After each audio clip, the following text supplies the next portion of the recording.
It's over! He's done it again! Unbelievable! Oh, straight into the roof of the net. Nice one. Straight down the middle. So a good... Hello and welcome to Firstpost. I'm Rupha Ramani. Let's get started.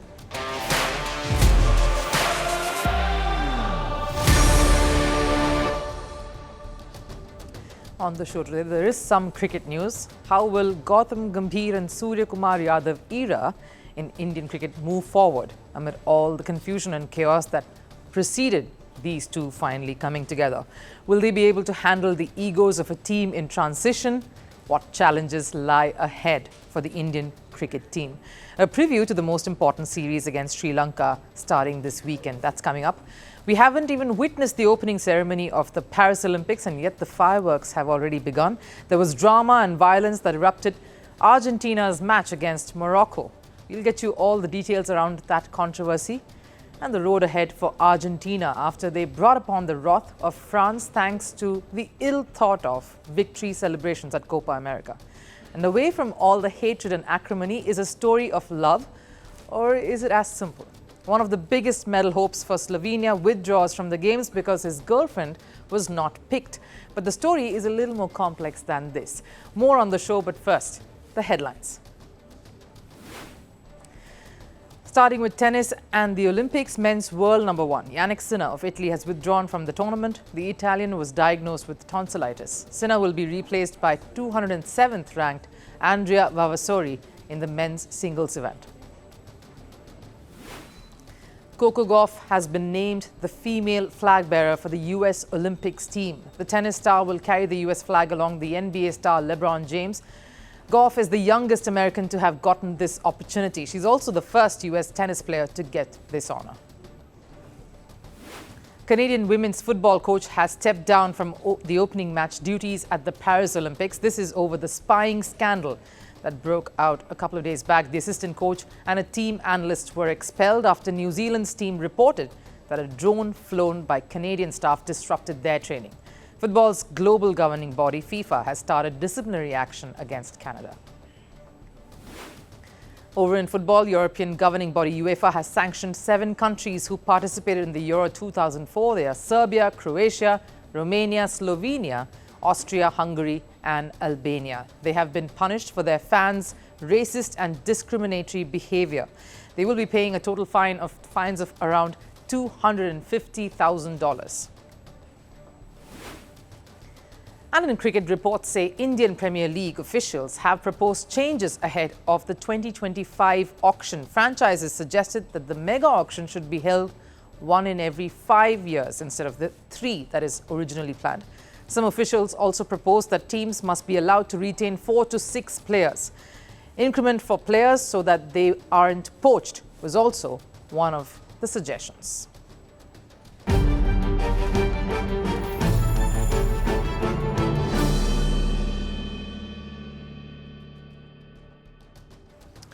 World champions, Copa America winners, Finalisma challengers, possibly all the international trophies in their cabinet. Surely, football world's most decorated team have to be Argentina currently. But instead of getting lauded, they are being booed. Instead of being showered with praises, the players are being attacked by bottles that were fashioned as missiles.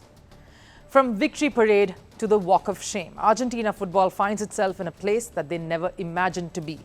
The catastrophe was waiting to unfold in their Olympics Group B match against Morocco, a game they lost 1-2, and it started off even before the game began. Argentina was booed while their national anthem was being played.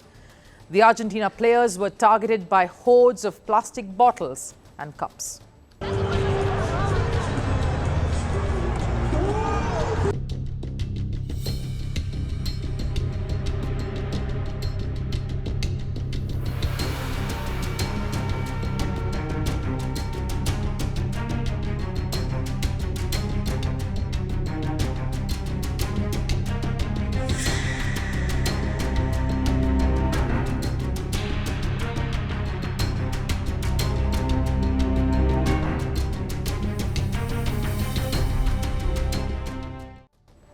There's of course reason to this hostility. The reception is because of the way Argentina chose to celebrate their Copa America win.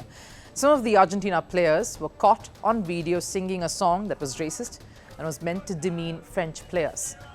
This was caught on video of Enzo, one of the players' social media platform. The matter, of course, escalated since then. France launched a complaint with FIFA, who are still investigating the matter. And in the midst of all this, the Argentina vice president issued another controversial statement, calling France a colonialist country and defending Argentina's players' acts. So clearly, walking into France for the Olympics, Argentina players in particular knew they were walking into the lion's den, that backlash would follow. France was seething and you had to expect them to hit back hard. The anger is a build-up from the World Cup, now Copa America too. Almost everyone in the stadium was supporting Morocco and targeted Argentina with all their wrath. It would have been a cauldron of fire and hatred, and all it needed was a spark for fans in the stadium to retaliate. And they got exactly that moment in the 105th minute of the match. Morocco was leading 2-1 towards the very end of regulation time. A massive 15 minutes had been added. As the clock reached the 106th minute, Argentina equalized. Morocco fans were livid. They were furious that the referee had not stopped the match before the goal was netted. But here's the rule. The momentum was still there. The referees can't blow the whistle if the move is not complete. But as I said before, the angry fans just needed something to vent about, and they got the excuse. Angry Moroccan fans invaded the pitch. Security sprung in to try and defuse the matter. Play had to be halted. Fans were asked to leave the stadium. Up until then, everyone thought the match was over and it was a draw.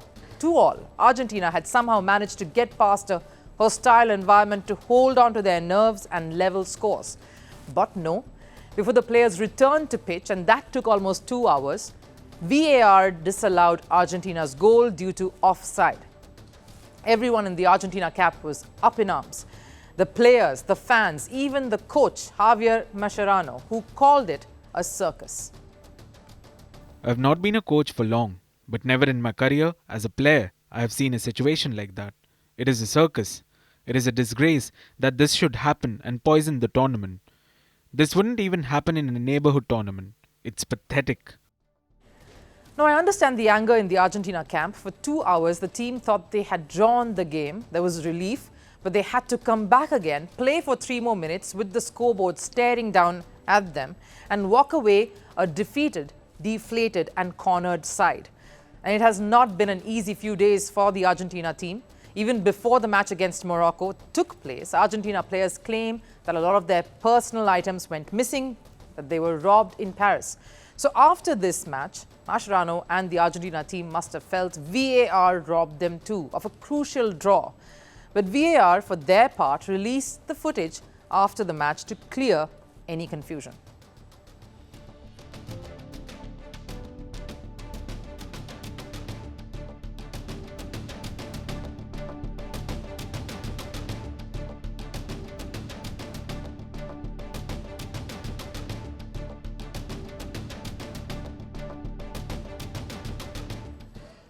VAR's clarification did not help. Lionel Messi, who opted out of playing at the Olympics, was quick to react on Argentina's controversial loss. Messi posted that story there, saying insolito, a second after the game concluded, meaning uncommon. This is the same Messi who chose to be silent on the whole racism controversy that broke out and has been burning Argentina and its image in the sporting world. Argentina, a side that has actually won at the Olympics, a team that has been symbolic of this game, finds itself in a position they would never have dreamed of. And they've only themselves to blame. And you know what is ironical? Not many players from the Copa America squad are playing in the Olympics, only a handful of youngsters.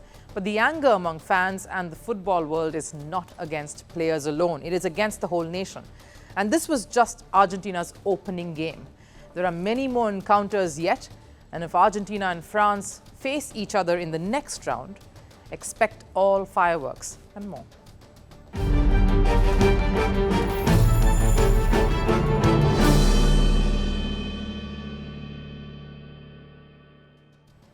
There there is some cricket going on. Even as all eyes shift towards Paris and the Olympics, India is starting a new era, a new phase as they gear up to play Sri Lanka in Sri Lanka.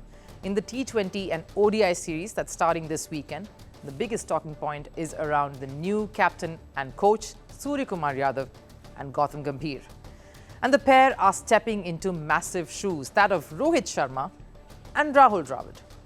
Now, the two shared a great relationship, and that camaraderie somehow resulted in positive cricket and a strong momentum for India. So, Suryakumar Yadav and Gambhir have a massive task ahead of them. The first motive, of course, is to start off smooth and make sure the transition is not rocky. Gambhir made a promise before he left for Sri Lanka about how his stint at the helm would be like. Let's revisit that before I continue. Aim to make it a happy and secure dressing room. It's important to give players freedom and not have a relationship of head coach and a player. The most important thing is that they will always have my back. I am taking over a very successful team. I have big shoes to fill and looking forward to it. For me, I don't complicate too many things. He said he wants a happy dressing room. He said he will not be a coach to the players. That's not the relationship he is going for. It's clear he has big plans and he has a vision. And this is the series that will give us a glimpse of whether he will be able to deliver on all of that. The series is scheduled to kickstart this weekend, like I said, with two back-to-back T20 matches in Palikele. And the Indian team have gotten out to have their first training session under the new era. And the energy and vibe of this was light, happy, breezy.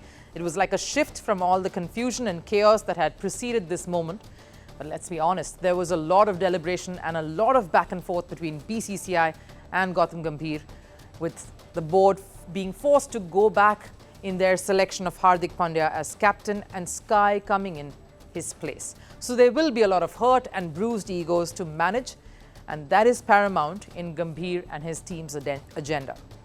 So quite obviously, the biggest chat Gigi, as he's fondly called, was seen having was with these two, Suryakumar Yadav and Hardik Pandya. There were no tense faces, at least not that we could sense. In fact, the two players who also share the dressing room in Mumbai Indians franchise of the IPL hugged and greeted each other rather warmly. So the mantra starting afresh here is positive vibes and a good energy. There were laughs and everyone was seen looking in good spirits.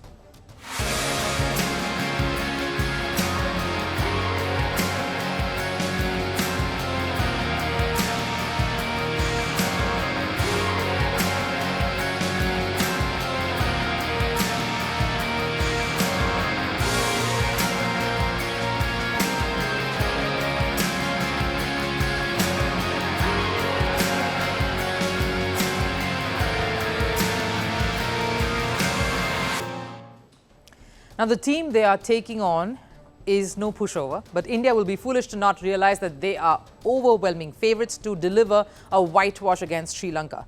But knowing Gambhir, it won't just be about the results. There will be a lot of mini goals that have to be ticked off, because this is step one of his big mission, that is T20 World Cup 2026, where India will head in as defending champions.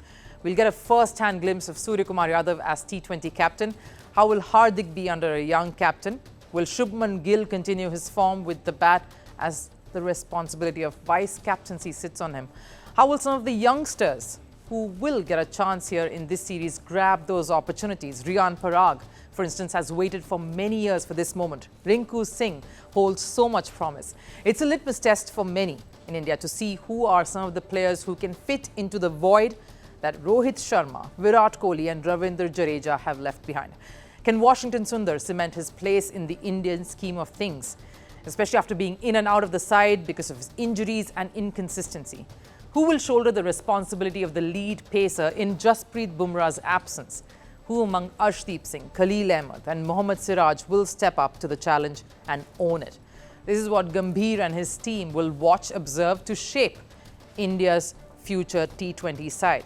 All these questions have to be answered, and that begins with this series.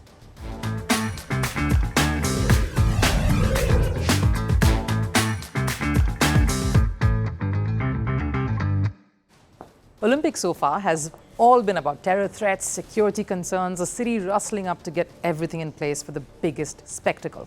But we want to take a step away from all grave matters and all the animosity and talk about love. Yes, now it isn't a very rosy tale, this one, but it sure hopes for a happy ending because this love has come at a price. Slovenia's chances of a medal at the Olympics, to be precise. Slovenian cyclist and Tokyo Olympics bronze medalist Tadej Pogacar has pulled out of the Olympics. Reason? Slovenia's decision to snub another cyclist, Urska Zigart, and not include her in the Olympics contingent, who just happens to be Pogacar's girlfriend.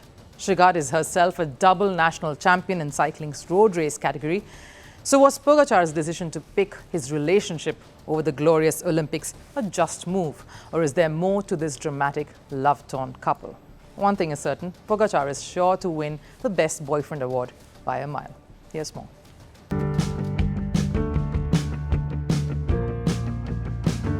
Slovenia, in their history of Olympics, have won 28 medals. That includes 8 gold, 9 silver and 11 bronze. A country with a population of hardly 2 million people. So clearly, a medal winner is a high priority, very special. They will want to ensure everything is taken care of when it comes to their medal prospects. But Slovenia seems to have hit a hurdle hours before the start of the Games. It all began when Slovenia's Olympic Federation decided not to include two-time national champion cyclist Urska Zigart in their Paris contingent. That did not only upset Zigart, but her partner Tadej Pogacar as well. Pogacar decided to pull out of the Olympics after his girlfriend received the snub. It's not the main reason, but for sure, it didn't help. I think she deserves a spot. I'm disgusted by the fact that Urska Zigart, a two-time national champion and the best Slovenian cyclist on the world tour, has not been selected for the Olympic Games. She did great in the last 2 years, winning points for Slovenia, and without her, they won't have 2 spots in the road race. Pogacar, who is himself a 3-time Tour de France winner, one of the most prestigious tournaments in cycling, was furious over his partner's non-selection. Now, we've seen couples promise to move mountains and reach for the stars for each other. Pogacar actually did that. He challenged the Slovenian Federation and pulled out at the very last minute in protest. It's a massive gesture for love, but not so much for national duty. Shouldn't he have kept his personal relationship on the side and not mixed this one with the professional aspect of it? Because here's what's at stake. Pogacar is Slovenia's most decorated cyclist, and he has the responsibility of bringing Slovenia a medal. He's a massive medal prospect. The last few years, since his bronze medal at Tokyo, Pogacar has won multiple Grand Tours. Just this year, he clinched Giro d'Italia and Tour de France, which are key cycling events. So clearly, Slovenia were hopeful of at least a medal, if not gold, from Pogacar in Paris. And him pulling out suddenly with just 10 days to go for the race has put Slovenia in a bind. Federation, in fact, shot themselves in the foot when they released the contingent list last weekend, keeping the couple out, and issuing a statement that Pogacar had not been picked because of fatigue, which may not have held much water, especially with Pogacar winning his 3rd title in France. And just a day later, he flew to the Netherlands to compete in another race. So clearly, Slovenia's excuse did not add up. And now that Pogacar has issued a statement citing the real reason for his name going missing, the matter has caught fire. So while Pogacar chose love over national pride, Slovenia Olympics Federation is not pleased. Pogacar's reasons, though, may go beyond just his love. Urska Zigart is the best cyclist in the country. Zigart is her nation's highest-ranked rider. She was seen as an inevitable selection for the Olympics, so her snub has sparked a fury. Before the tour of Switzerland, I received a text message from national coach Gorazd Penko explaining his decision and his reasons. He told me he had already decided last year. Pogacar is not upset that his girlfriend has not been picked. He's furious that the country wasn't putting out their best performer for the Olympics. And the facts back Pogacar. Urska Pinter, the cyclist selected by Slovenia, finished 11 minutes behind Zigart in the national championship. But this little episode has certainly caught everyone's attention. Pogacar has decided to give up on an Olympic dream to make Slovenia realize what they have done. The cyclist has put love, honor and the fight for justice above any shiny medal. He's picked real emotions over mere achievements that to him are but footnotes in Olympic history books. And that's a story that needs to be told. Time for last serve. As breakdancing gears up to make its debut at the Olympics, so too will a few breakdancers. And one person in particular is whom we are focusing on today, which is Ukraine's Oleg Kuznetsov. He's only one of 3 Ukrainian breakdancers to make it and qualify for the Games, and he's excited and nervous.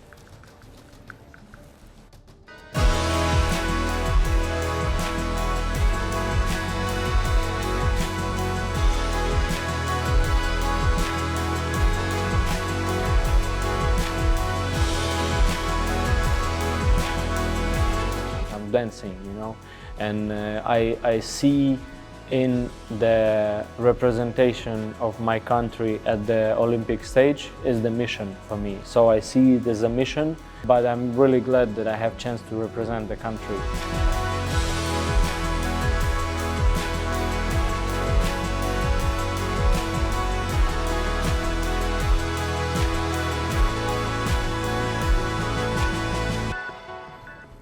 That wraps up Firstpost today, but of course tomorrow is a very, very special edition of Firstpost coming your way. It's of course the opening night of the Olympics, so do join in then. Till then, take care.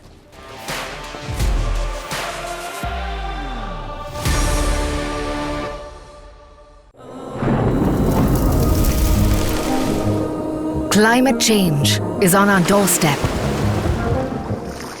It's time for a revolution to take root. And it starts with 1.4 billion Indians.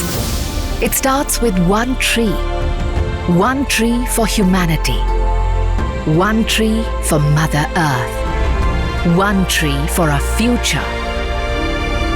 Project One Tree, a News 18 network initiative.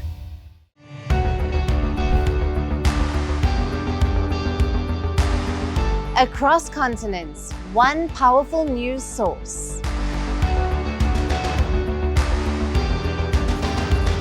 Bringing you diverse perspectives on the issues that matter.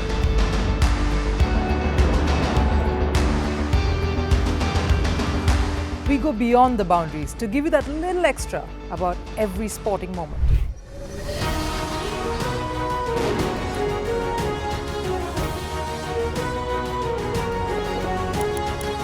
So thank you for making Firstpost 5 million strong.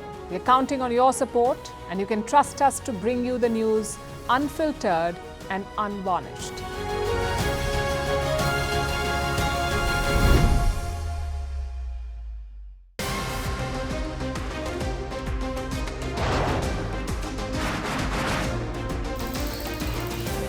On the show today, the T20 World Cup bandwagon fans move across to the West Indies. What can you expect from this? Hello, I'm Alison Green, coming to you from Durban, South Africa. Today we have a special show. Start with a report on India's shifting nuclear posture. The first time since India officially became a nuclear power. Hello and welcome to Firstpost America. I'm Aaron Ham, coming to you live from the nation's capital in Washington.